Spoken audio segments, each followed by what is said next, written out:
Kain en Abel, die twee seuns van Adam en Eva. Adam en Eva het twee seuns gehad. Die oudste seun se naam was Kain en die jonger seun se naam was Abel. Kain het op die land gewerk. Hy het gesorg vir plante en gewasse.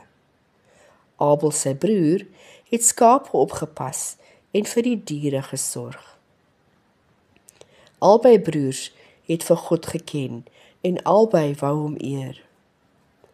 Eendag het elkeen 'n offer vir God gebring.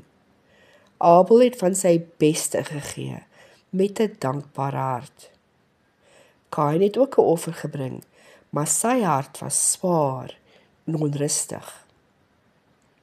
God het na albei se offers gekyk, maar hy het ook na hulle harte gekyk.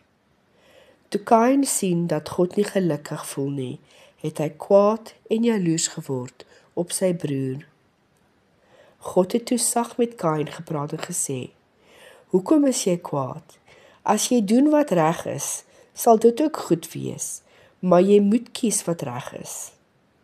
God het Kain gewaarsku, want God wou hom help om die regte keuse te maak.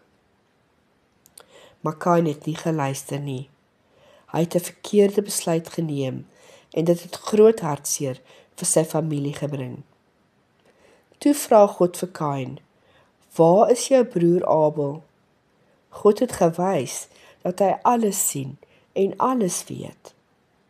Selfs toe Kain verkeerd gedoen het, het God hom nie verlaat nie. God het hom beskerm en hom nog steeds gesien. Hierdie Bybelverhaal leer ons dat God nie net kyk na wat ons doen nie, maar na wie ons binne is. Hy sien ons harte en hy help ons om beter keuses te maak. Onthou, wanneer jy kwaad of jaloers voel, kan jy met God daaroor praat. Hy wil jou help om die regte pad te kies. Amen.